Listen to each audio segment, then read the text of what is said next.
बिस्मिल्लाहिर्रहमानिर्रहीम। नाज़रीन, आपके सामने आज एक ऐसी कुदरत का एक ऐसा तोहफ़ा लेके आया हूँ कि यकीनन ये आपने कई दफ़ा इसको खाया भी होगा, कई दफ़ा आपने देखा। आजकल तो देखें तो हर तरफ किसी गांव में चले जाएं, शहर में चले जाएं तो इसके ढेर नज़र आते हैं।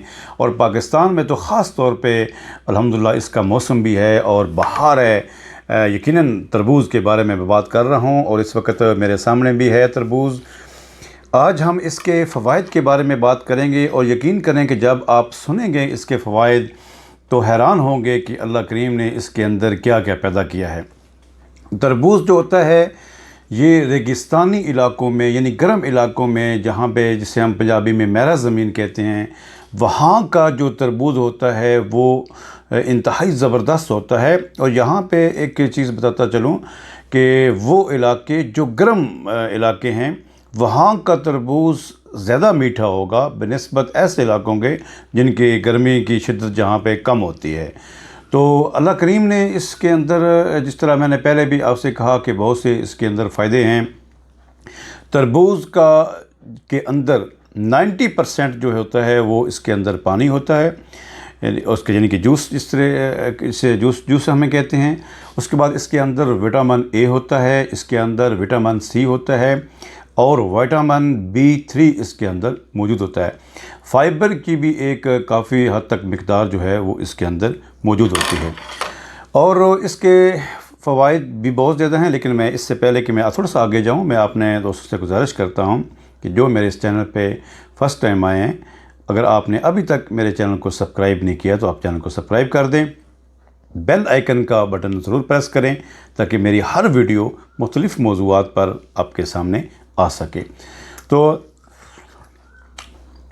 क्या बात है। बहरहाल इसके फ़वाइद की तरफ आते हैं।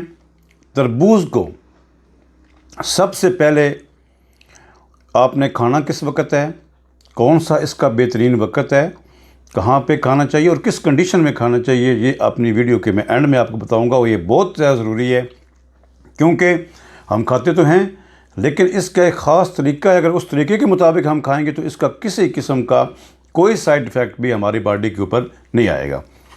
तो बहरहाल इसके फ़वाइद की तरफ आते हैं कि सबसे पहले अगर कुछ लोग ऐसे होते हैं कि जो कि महसूस करते हैं कि मेरे पेट में अफारा है, ऐसे लगता है जैसे पेट फूला फूला से है, तो अगर आप तरबूज इस्तेमाल करते हैं तो उस कंडीशन से आप निकल आते हैं। उसकी ये होता है कि अगर तरबूज के जूस में अगर आप थोड़ा सा काला नमक मिला के अगर आप इस्तेमाल करते हैं तो उस कंडीशन से आप निकल सकते हैं। उसके बाद यरकान के लिए तो ये एक दवा है। यरकान के पेशेंट खा हुआ हेपेटाइटिस ए के हैं, हेपेटाइटिस बी के हैं या सी के हैं, या जिनको पीला यरकान है, अगर कोई भी ऐसा पेशेंट है तो उसको आप हर सूरत में जो है वो जूस इस्तेमाल करवाएं। इसका तरबूज का इंतहाई ज़बरदस्त चीज़ है। किडनीज़ के लिए, गुर्दों के लिए बहुत अच्छा ज़बरदस्त है। और उसके बाद जिगर के लिए तो एक टॉनिक है। तरबूज जिगर के लिए इंतहाई मौसर है। तो जिगर के पेशेंट भी इसको बड़ी आसानी के साथ जो हैं और बड़े यकीन के साथ इसको इस्तेमाल कर सकते हैं। अबू दाऊद और तिरमिज़ी में ये मौजूद है कि नबी रहमत सल्लल्लाहु अलैहि वसल्लम ने तरबूज़ के साथ खजूर खाने के बहुत ज़्यादा फ़वाइद बयान किए हैं। और आज की मेडिकल जो साइंस है वो भी इसको एक्सपेक्ट कर रही है कि वाकई जो है तरबूज़ को खजूर के साथ इस्तेमाल किया जाए तो ये जिस्मानी कमज़ोरी के लिए एक बड़ा ज़बरदस्त किस्म का टॉनिक है। उसके बाद अगर कुछ ऐसे लोग होते हैं कि जिनको महसूस होता है कि उनके जिस्म में कुछ खुजली है और ख़ारिश है लेकिन बज़ाहिर कोई वजह भी वो नहीं होती, तो उन दोस्तों के लिए ये है कि आप 1 लीटर तरबूज़ का जो है वह पानी वो आप लें और उसमें 25 मिलीग्राम उसमें आप इमली डाल लें और उसमें थोड़ी देर के लिए मसल के आप रख दें। 1 घंटे के बाद उसको पुन के आप वक्फे के साथ उसको इस्तेमाल करें। 2-3 दिन के इस्तेमाल से वो प्रॉब्लम इंशाल्लाह ख़ारिश का या उलझन का वो ख़त्म हो जाएगा। उसके बाद इसमें अगली जो इसकी कंडीशन है, जो इसका अगला जो मैं फ़ायदा बयान कर रहा हूँ वो इंतहाई ज़बरदस्त फ़ायदा है इसका। और यकीन करें आप हैरान हो जाएंगे कि जिनको मैदे के अंदर अल्सर है, अल्सर के पेशेंट जो हैं वो इस तरबूज के बीज को खुश्क करके उसको पीस लें और एक छोटी चम्मच आप इस्तेमाल करते हैं तो ये इंतहाई ज़बरदस्त है उनके लिए कि जिनके मैदे में अल्सर 2-3-4 दिन के इस्तेमाल से, लेकिन उसको इस्तेमाल आपने दूध में हल्का सा पानी डाल के, जिसे हम कच्ची लस्सी कहते हैं, उसके साथ अगर आप इस्तेमाल करते हैं छोटा चम्मच, तो वो इंतहाई ज़बरदस्त है मैदे के अल्सर के लिए। फिर अगर हम इसके मज़ीद बात करते हैं कि इसका जो ये जो जिससे मैं यहाँ पे ये कर रहा हूँ, ये जो आपको नज़र आ रहा है, ये जो इसका सफ़ेद अंदर वाला हिस्सा है, ये सफ़ेद वाला हिस्सा, इसके अंदर भी विटामिन जो है वो मौजूद होता है, विटामिन ए मौजूद होता है।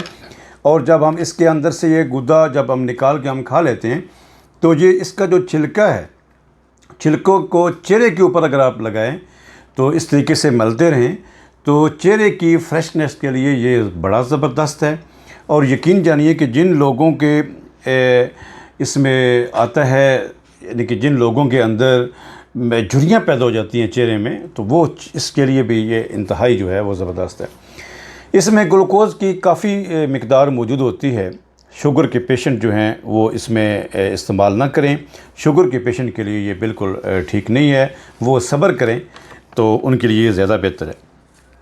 उसके बाद अब मैं जिस तरह मैंने पहले अपनी वीडियो को शुरू में कहा था कि इसका वो फ़ायदा कि जिस तरीके से, यानी कि इसके हम तमाम फ़वाइद को उसी सूरत में हासिल कर सकते हैं जब इसके खाने का तरीका हमें पता हो।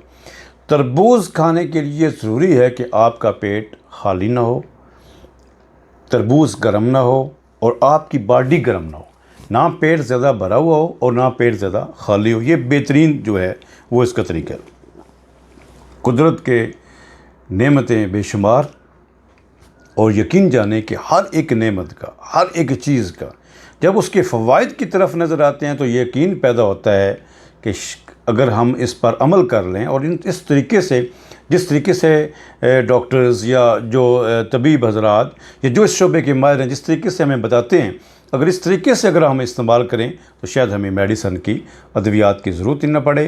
तो आम सूरत में, आम रूटीन में दूध को जब इसको आप तरबूज को इस्तेमाल करते हैं तो नमक लगा के इस्तेमाल करें तो इंशाल्लाह ये बड़ा अच्छा रिज़ल्ट देगा।